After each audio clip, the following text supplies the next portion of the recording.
Good morning बच्चों, मैं doctor Hemlata Akodiya government girls college Chomu से। बच्चों, हम BA पार्ट सेकंड का फर्स्ट पेपर पढ़ रहे हैं। इस पेपर में हमने पिछले वीडियो में ब्रिटेन की न्याय व्यवस्था तथा लोक सेवकों तथा सांसदों के संबंध के बारे में पढ़ा था। इस वीडियो में हम बात करेंगे राजनीतिक दलों के बारे में। बच्चों, जैसा कि हम जानते हैं कि कोई भी लोकतांत्रिक शासन हो उसमें राजनीतिक दल अनिवार्य होते हैं। बिना राजनीतिक दलों के कोई भी लोकतांत्रिक शासन ठीक प्रकार से संपन्न नहीं हो पाता, क्योंकि जनता के प्रतिनिधियों के द्वारा चुनाव लड़कर जब संसद में पहुंचा जाता है तभी सच्चे अर्थों में लोकतंत्र की स्थापना होती है। अब हम बात करते हैं राजनीतिक दलों की। तो राजनीतिक दलों की जब बात आती है तो सबसे पहले हम राजनीतिक दलों के महत्व की बात करते हैं। बच्चों, लोकतंत्र के पहियों के रूप में राजनीतिक दल अपरिहार्य होता है। राजनीति शब्द का उच्चारण करते समय उसके राजनीतिक दल की ध्वनि हमें सुनाई पड़ती है। लोकतंत्र चाहे उसका कोई भी स्वरूप क्यों न हो, चाहे वह संसदीय हो, चाहे वह अध्यक्षात्मक हो, राजनीतिक दलों की अनुपस्थिति में वह अकल्पनीय है। इसलिए उन्हें लोकतंत्र का प्राण कहा जाता है। यदि दलों को शासन का चतुर्थ अंग कहा जाए तो कोई अतिशयोक्ति नहीं होगी। राजनीतिक विचारक मुनरो ने कहा है कि लोकतंत्रात्मक शासन दलीय शासन का दूसरा नाम है। किसी भी व्यक्ति को यह नहीं दिखाया है कि राजनीतिक दलों के अभाव में लोकतंत्र कैसे चल सकता है। आज की संवैधानिक व्यवस्था का सार यही है कि सरकार और संसद दोनों पर दल का प्रतिबंध रहता है। संसद और कार्यपालिका, सरकार और व्यवस्थापिका केवल संवैधानिक आचरण है। वास्तव में शक्ति का उपयोग राजनीतिक दलों के द्वारा किया जाता है। इसी कारण कहा जाता है कि लोकतंत्र के चलन में राजनीतिक दल तेल के तुल्य होते हैं। अगर हम राजनीतिक दलों के अर्थ या अभिप्राय के बारे में बात करें तो राजनीतिक दल ऐसे लोगों की संस्था है जो कुछ विशेष सिद्धांतों पर जिसमें उनमें आपसी सहमति पाई जाती है, अपने संयुक्त प्रयासों द्वारा एक साथ मिलकर राष्ट्रीय हितों की उन्नति करते हैं। और सामान्यतः राजनीतिक दलों के जो लक्षण होते हैं या उनकी एक प्रयास रहता है कि वह सत्ता को प्राप्त करें, क्योंकि उनका मुख्य उद्देश्य ही सत्ता प्राप्त करना होता है। अगर हम राजनीतिक दलों के लक्षणों की बात करते हैं तो हमें कुछ मुख्य लक्षण देखने को मिलते हैं, जिसमें पहला है दल के सदस्यों में स्पष्ट सिद्धांत व नीतियों के संबंध में सामान्य सहमति होनी चाहिए। दूसरा, उसके सदस्य मिलकर एक इकाई के रूप में कार्य करते हैं। तीसरा, दल के पास सामाजिक, आर्थिक तथा राजनीतिक सुधार करने के लिए कोई ठोस कार्यक्रम होना चाहिए। चौथा, दल के सदस्य शासन पर नियंत्रण स्थापित करने के लिए प्रत्याशी हों, या मतलब उसके लिए प्रयास करते रहें। चुनाव होते हैं तो उनके सदस्यों के द्वारा प्रत्याशी के रूप में खड़ा हुआ जाता है। अगली जो लक्षण हमें देखने को मिलते हैं वह है सार्वजनिक हित की भावना से प्रभावित हो। और जो लास्ट जो हमें लक्षण या अंतिम जो हमें लक्षण नज़र आता है वह है दल के पास अपने अनुशासन संबंधी नियम हो। बच्चों, हमने पहले पढ़ा था कि ब्रिटेन का संविधान विकास का परिणाम है। इसी प्रकार से मतलब ब्रिटेन के संविधान से ही लोकतांत्रिक शासन की स्थापना, या हम ये कह सकते हैं कि संसदों की जननी ब्रिटेन का शासन है, और सबसे पहले संसद की स्थापना ब्रिटेन में हुई थी। इसी प्रकार से लोकतांत्रिक शासन में राजनीतिक दल प्रणाली की जननी भी ब्रिटेन में ही सबसे पहले राजनीतिक दलों की स्थापना हुई थी। ब्रिटिश शासन का एक नगर के समान निर्माण हुआ है जो स्वयं संगठित है, और पार्टी उस निर्माण का एक अविभाज्य अंग है। इसलिए पार्टी नियमित राजनीतिक संस्था के बाहर की बजाय अंदर कार्य करती। वास्तव में जहां संसद का संबंध सरकार व पार्टी की मशीनरी केवल एक दूसरे से सहमत ही नहीं होती है, बल्कि वे एक दूसरे के लिए एक ही वस्तु होती है।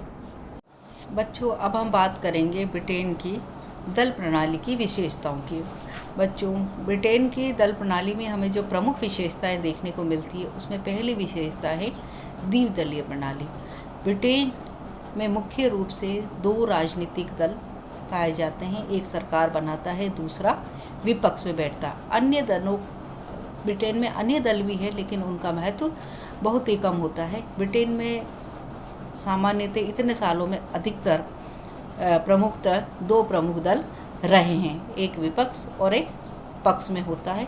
दूसरा है, ब्रिटेन में दलीय अनुशासन काफ़ी ज़्यादा कठोर होता है। ब्रिटेन में दलों का अनुशासन कठोर रहता है। कोई भी सदस्य दल के विरुद्ध कार्य नहीं कर सकता है। वहाँ आसानी से दल बदल नहीं होता है। संसद सदस्य दल की आज्ञा का अनुसरण करते हैं। जैसे हमारे यहाँ पे क्या होता है, भारत में कोई भी प्रत्याशी अपने दल को बदल लेता है। चुनाव किसी और पार्टी से जीतता है, चुनाव के बाद वो किसी और दल में सम्मिलित हो जाता है। परंतु ब्रिटेन में ऐसा नहीं होता है। वहाँ पर कठोर दलीय नियंत्रण पाया जाता है। इसके अलावा जो तीसरी जो विशेषता है ब्रिटेन के दलीय व्यवस्था की, वह है कठोर संगठन। ब्रिटेन में संगठन बड़ा ही कठोर व नियंत्रित व केंद्रित है। ऊपर से नीचे तक एक लिंक बना रहता है तथा दल की निम्न इकाइयों पर नियंत्रण बना रहता है। अगली जो विशेषता है, चौथी विशेषता है, वह है सैद्धांतिक मतभेद। ब्रिटेन के दोनों दलों में सैद्धांतिक मतभेद पाया जाता है। अनुदार दल दक्षिणपंथी तथा रूढ़िवादी विचारधारा का समर्थक है, जबकि श्रमिक दल वामपंथी तथा परिवर्तन में विश्वास करता है। अब हम बात करते हैं कि ब्रिटेन की जो राजनीतिक दल है वो कौन कौन से हैं। ब्रिटेन में प्रमुखतः 2 राजनीतिक दल है वर्तमान समय में। एक है अनुदार दल और दूसरा है मजदूर दल, या हम उसे श्रमिक दल भी कह सकते हैं। प्रारंभ में जो अनुदार दल की अगर हम बात करें तो प्रारंभ में अनुदार दल को टोरी दल भी कहा जाता था। आजकल इसे अनुदार या रूढ़िवादी दल कहते हैं। ये दल परंपरागत संस्थाओं, प्रथाओं व विचारधाराओं की रक्षा करने के पक्ष में है। यह धीरे धीरे परिवर्तन चाहता है। इस दल को धनिकों, जमींदारों, पादरियों, व्यापारियों, प्रोफेसरों, डॉक्टरों आदि का समर्थन प्राप्त है। यानी यह दल उच्च वर्ग या उच्च तबके का समर्थक है, जो पूर्णतः रूढ़िवादी होता है। अगला जो दल है वह है श्रमिक दल। श्रमिक दल काफ़ी बाद में अस्तित्व में आया। श्रमिक दल की जो स्थापना हुई है वह 19वीं सदी के अंत में हुई है। यह ट्रेड यूनियन आंदोलन का परिणाम था। सन 1899 में ट्रेड यूनियनों, समाजवादी प्रजातांत्रिक संघ तथा अन्य समाजवादी संगठनों के सम्मेलन में एक श्रमिक प्रतिनिधि समिति नियुक्ति की गई, जिसमें सन 1906 में श्रमिक दल का नाम धारण किया। सन 1918 में दल के लिए एक संविधान बनाया गया, जो अभी तक प्रचलित है।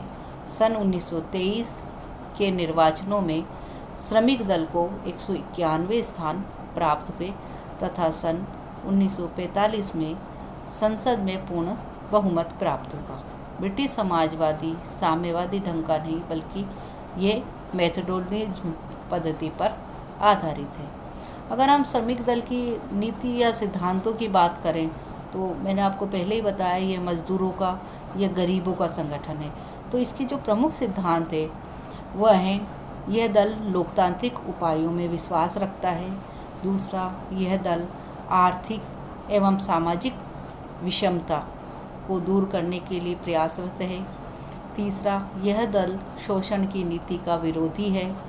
चौथा, यह दल लॉर्ड सभा, जो कि राज परिवारों के सदस्यों की सभा है, उसका विरोधी है। इसके अलावा यह दल साम्राज्यवाद का घोर विरोधी है।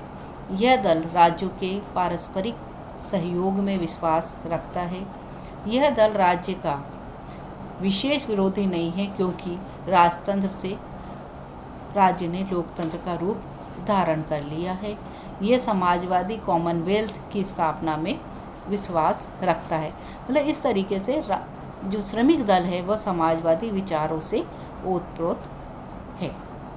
बच्चों, अब हम बात करेंगे ब्रिटेन तथा अमेरिकी दल प्रणाली का तुलनात्मक अध्ययन की। अगर हम दोनों राज्यों की बात करें तो दोनों ही राज्यों में द्विदलीय प्रथा है, दोनों में ही 2 राजनीतिक दल पाए जाते हैं। ब्रिटेन में दलों का कठोर अनुशासन होता है, जबकि अमेरिका में ब्रिटेन की दलों की भांति कठोर संगठन तथा अनुशासन का अभाव होता है। मतलब वहाँ पर दलीय अनुशासन काफ़ी ज़्यादा नहीं है, ब्रिटेन की अपेक्षा में कमज़ोर है। अगला जो हमें असमानता नज़र आती है वह है ब्रिटेन के दोनों दलों में सैद्धांतिक मतभेद पाया जाता है। एक बिल्कुल मजदूरों का समर्थक है, श्रमिकों का समर्थक है, तो दूसरा दल उच्च वर्ग, जमींदारों या पैसे वालों का समर्थक है। परंतु अमेरिका की जो दलीय प्रणाली है उसमें सैद्धांतिक मतभेद न होकर वर्गीय मतभेद पाया जाता है। अमेरिका में दल हितों के गुट है, वे सिद्धांतों के समूह नहीं होते हैं। अगली जो असमानता है, ब्रिटेन के दोनों दलों का कार्यक्रम एवं नीतियाँ निश्चित हैं, जबकि अमेरिकी राजनीतिक दलों में कोई भी निश्चित एवं स्पष्ट कार्यक्रम का पूर्णतः अभाव पाया जाता है। और जो अंतिम असमानता जो है वह है ब्रिटिश दल व्यवस्था के संगठन का आधार केंद्रीकरण का सिद्धांत है, जबकि अमेरिकी दलों का संगठन ढीला ढाला है। केंद्रीय संगठन और स्थानीय इकाइयों में लिंक कम रहता है। बच्चों, आज हमने बात करी ब्रिटेन में दलीय व्यवस्था की। अब अगले वीडियो में हम अमेरिका के संविधान की विशेषताओं के बारे में बात करेंगे। धन्यवाद।